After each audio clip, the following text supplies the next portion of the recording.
मुहिब्बाने हुसैन बिन अली बेदार हो, आने वाले हैं इमाम आखिरी बेदार हो।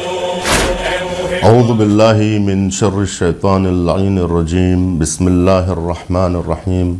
अल्हम्दुलिल्लाहि रब्बिल आलमीन। अस्सलातु वस्सलामु अला रसूलिहिल करीम व अहलि बैतिहित तय्यबीन अत्ताहिरीन व अस्हाबिहिल मुंतजबीन। अम्मा बाद। अल्हम्दुलिल्लाह हिंदुस्तान के बुज़ुर्ग उलमा के बयानात आ चुके हैं। मैं यह समझता हूँ कि अब मेरे बयान की चंदा ज़रूरत नहीं है, लेकिन कुछ बातें मैं अर्ज़ करना चाह रहा हूँ इस सिलसिले से कि आप जानते हैं कि इनक़लाब इस्लामी के बाद बर्र सग़ीर में बहुत सारी तहरीकें शुरू हुई इनक़लाब इस्लामी को ख़त्म करने के लिए और बर्र सग़ीर के शियों को ईरान से अलग करने के लिए।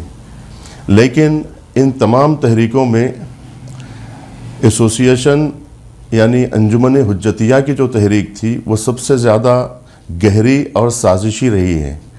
चुनांचे ये इबारत मेरे अलावा बहुत सारे लोगों ने देखी होगी कि ईरान की दीवारों पर एक अरसे तक ये इबारत लिखी हुई होती थी कि बी इश्क़ खुमैनी नतवान आशिक़ महदी शुद, या फिर किसी दीवार पर यह लिखा होता था मर्ग बर अंजुमन हुज्जतिया।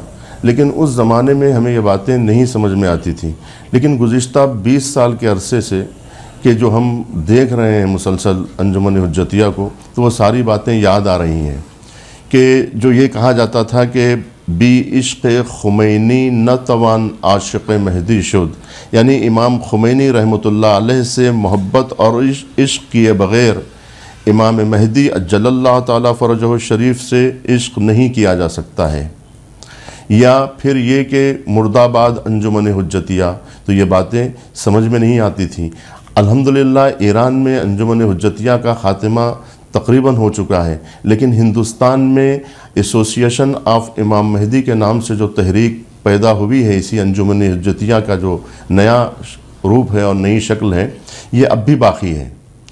और हमारे लिए अभी जो शबीब का जो बयान आया है वो हमारे लिए कोई नया नहीं है और हमें चौंका देने वाला भी नहीं था और हम हैरत में नहीं पड़े। लेकिन इस बयान से हिंदुस्तान के बहुत सारे लोग हैरत में पड़ गए हैं और ऐसा मालूम होता है कि अभी तक लोग ये नहीं जानते थे कि एसोसिएशन का ये नज़रिया भी है। ये बातें छुपी हुई थीं और इसी वजह से हम मुखालिफत भी करते थे, लेकिन कोई मानने के लिए तैयार नहीं होता था, हमारी बात कोई सुनने के लिए तैयार नहीं होता था। अब अल्हम्दुलिल्लाह ये बात तमाम उन हजरात के लिए जो अपने बच्चों को, मासूम बच्चों को जो भेज रहे हैं क्लासों में, उनके लिए ये बहुत बड़ी तंबीह है, उनके लिए ये एक पैगाम है कि वो इस बात समझ लें। अगर वो नहीं समझना चाहते हैं तो फिर उनकी मर्ज़ी है। और वो नौजवान बच्चे कि जो अल्हम्दुलिल्लाह इश्क करते हैं, मोहब्बत करते हैं रहबर इनक़लाब से और हसन नसरुल्लाह पर जान छिड़कते हैं जो बच्चे, उन्हें ये पता नहीं है कि जिस क्लास में वो जा रहे हैं उसके उस्ताद सब के सब मुखालिफ हैं इनक़लाब इस्लामी के, विलायत फ़क़ी के, ज़िद्द विलायत फ़क़ी हैं, ज़िद्द मरजइयत हैं और बिलखुसूस ईरान इस्लामी से रिश्ता तोड़ देना चाहते हैं तशय्यो का। ये चाहते हैं कि हिंदुस्तान और पाकिस्तान के शिया पूरी तरीके से अलग हो जाएं। यही नज़रिया ख़ुद मलंगों का भी है, नुसैरियों का है, अखबारियों का है।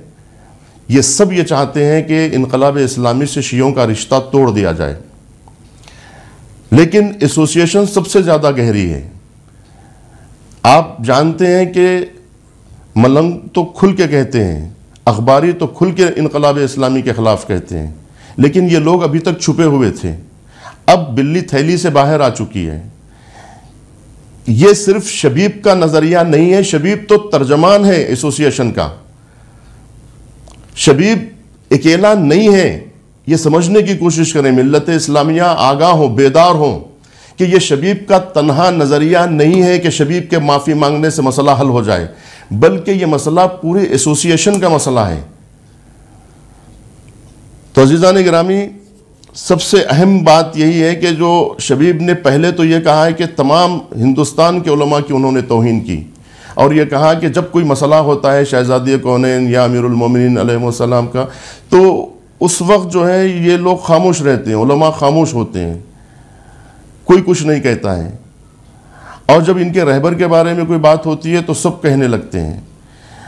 तो एक तो शबीब ने सारे उलमा की तौहीन की है हिंदुस्तान की, और ये इल्ज़ाम लगाया है कि ये सब के सब तसाहुली बरतते हैं। मैं किसी हद तक इस बात को मानता हूँ शबीब की, कि ये बात उसने सही कही है कि हमारे उलमा, बाज़ उलमा क़ाब गफलत में हैं। अगर उलमा क़ाब गफलत में न होते तो 20 साल और 30 साल के लगभग जो ये क्लासें चल रही हैं ये कभी के बंद हो गई होती।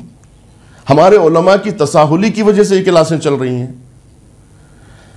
हमारे उलमा ये जानने की कोशिश ही नहीं की है कि इनका क्या नज़रिया है, जिसकी वजह से ये क्लासें चल रही हैं। अगर हमारे उलमा मुस्तैद हो जाते, अगर हमारे उलमा चाको चौबंद हो जाते और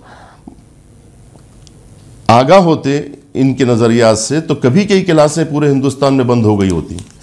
अब अल्हम्दुलिल्लाह शबीब के जगाने से हम जाग चुके हैं, सारे उलमा अल्हम्दुलिल्लाह बेदार हो चुके हैं। अब ये क्लासें नहीं होने दी जाएंगी जब तक के एसोसिएशन माफ़ी न मांगे हमारे बुज़ुर्ग उलमा से, उस वक्त तक, और ये न बताए कि हमारा नज़रिया क्या है, उस वक्त तक ये क्लासें नहीं चल सकती हैं हिंदुस्तान में।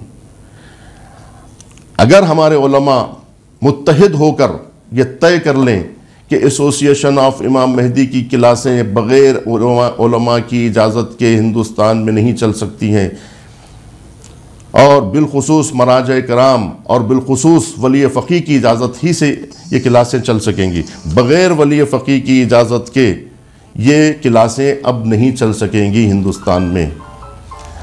क्योंकि वो लोग जो एसोसिएशन से वाबस्ता हैं, वो लोग कान खोल के सुन लें कि ये जो क्लासें हो रही हैं ये उलमा की इजाज़त के बग़ैर हो रही हैं, उलमा की तायद इसको कभी भी हासिल नहीं रही है। लिहाजा हम ये मुतालबा करते हैं कि एसोसिएशन की सारी क्लासें फिल वक्त बंद कर दी जाएँ और ताहुक्म सानवी इसके ऊपर पाबंदी लगा दी जाए।